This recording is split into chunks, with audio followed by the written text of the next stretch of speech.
Hey Sugar Snaps, in this video we're going to embroider some necklace pendants. Welcome to the Textile Indie YouTube channel. My name is Brittany. And I'm Sherry. And we are currently in the midst of a Vlogmas series where we're sharing quick and short tutorials that are holiday themed or related. Today's project are some necklace pendants that are super simple and fast to make. You just need the most basic embroidery skills. We'll have a link to the pattern that we're using in this video in the description below so that you can go get that if you would like to make the same pendants as us. You can use any embroidery pattern that's miniature for this project. We do have the floral set that we found from a designer we enjoy. You can do whatever designs you want, come up with your own, or find clip art. Okay, we've transferred our pendant patterns onto individual pieces of fabric. I use the friction, these are heat erasable, and I've learned the hard way. I have now marked my fabric. If I use heat erasable pins, I just put a little H in the corner of my piece. That's a good idea.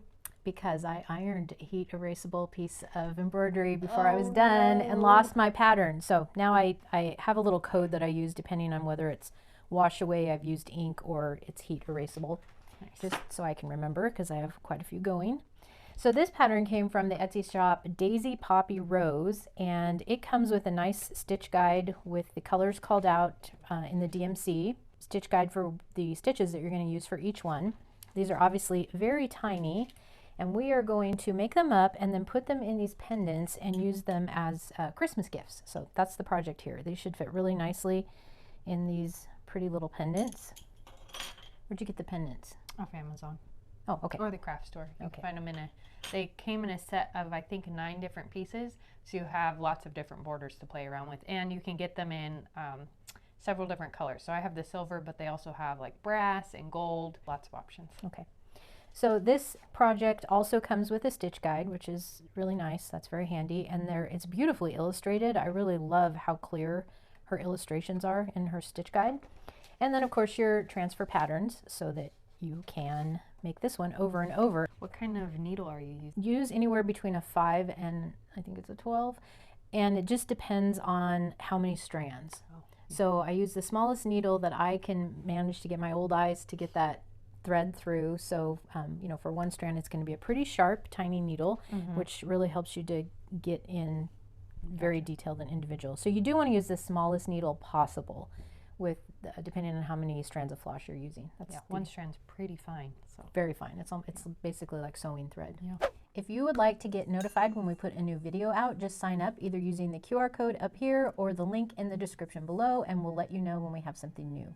We'd love to have you join the Textile Indie community in that way.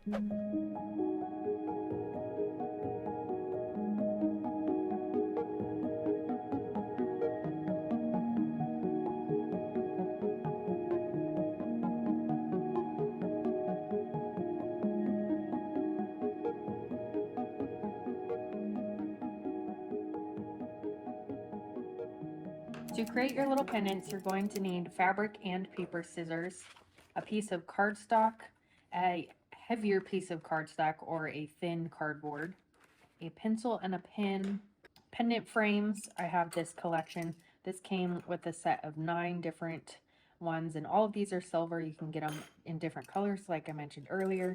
You'll also want some sort of glue. I'm using this contact cement because it's what I had. And then your embroidered pieces. The first thing you're going to do is create a little template that matches the center of your pendant section. And I just did this by setting one of these on a piece of paper like so, and then tracing around it and then cutting it down until it fit in this space. Once I got that measured out, then I cut the same one and then shrunk it so that it was just a little bit less. There's a border around this. These are going to be my templates. The larger one for the cardstock, the smaller one to begin a stack of filler. So I'm using this quilter's batting to fill the pendants so that they kind of have a little bit of height to them. So you can see this is a little bit raised from the surface. This I did 4 layers. I think I would do 3 layers instead because this is a little bit poofy. So to start out, I'm going to take my thicker cardstock or my piece of cardboard, take the larger of the 2 ovals that I've measured out as my templates, and trace this onto the cardboard. and then cut this out inside the line so that we're not making it too big. We'll make adjustments to this as we go. I'll cut around.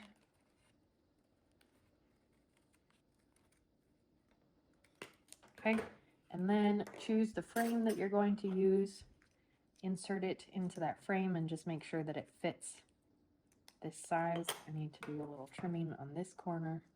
You want this to fit with a little bit of space around the edges because the fabric is going to fold over the edges, and you need enough wiggle room that it will account for the width of the fabric or the bulkiness of the fabric.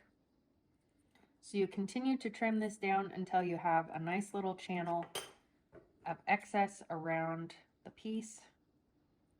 There, I've got a good amount of wiggle room around the frame.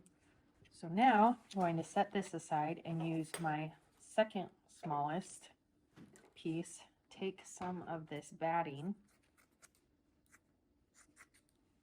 and I'm going to cut out a piece that matches this shape. And I got this shape by cutting a second pendant template from this guy and then just cutting down the edges so that it was about 1/8 of an inch, maybe a little bit less smaller.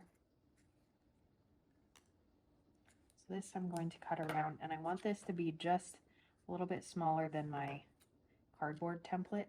And then we're going to use the contact cement to glue this little pile together. I'm going to glue the larger padding onto the cardboard, center that, pack it down like so, and then glue my layers on top of that. Center these as well.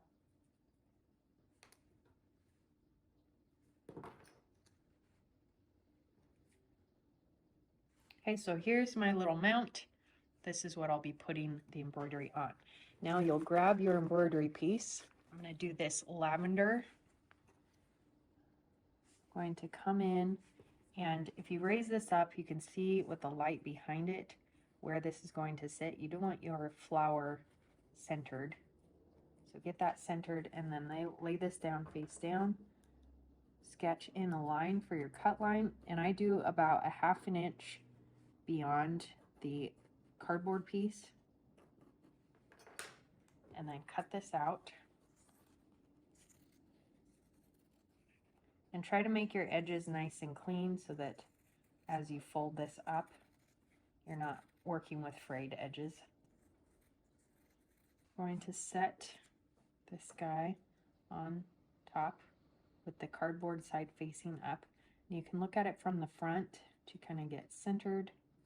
Since I'm using contact cement, I'm going to come in and do a line of contact cement around the edge of the cardboard here, and then let this sit for a few minutes. Contact cement, you want it to sit for about this specific one, about 2 minutes.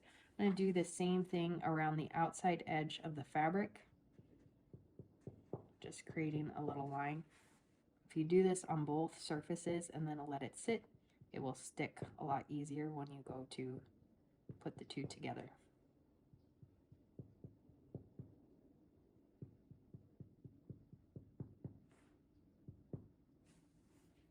Okay, I'll let that sit for 2 minutes, and I'm going to start the middle section for the next embroidery piece. Now with the cardboard piece centered, we're going to fold in a side and then slowly work around the pendant,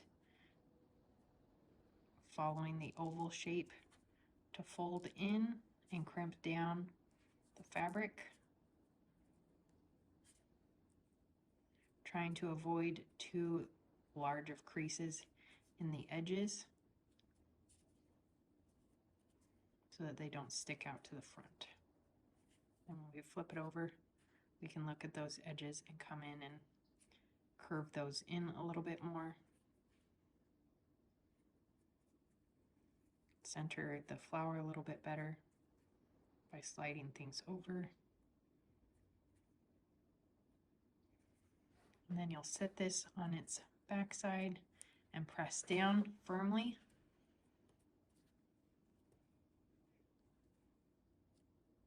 And you'll notice I've folded in folded in these edges so that they've kind of crimped around. And from the front, I have a little bit of bubbling on the sides here, but I've mostly gotten a smooth transition around the edges. And now I can take this, and this can mount into my little frame like so, and I'll press it in. Once I put the glue in there, I'll press it in with a book to hold it in place and smash the back layers flat. So we'll come in here, line the frame on the inside with some contact cement. Do the same thing on the embroidery piece.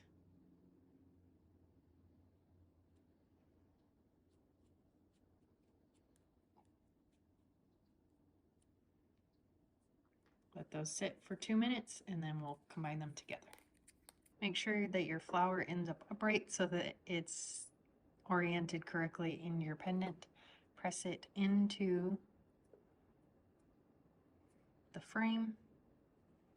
Tuck any edges in that you need to.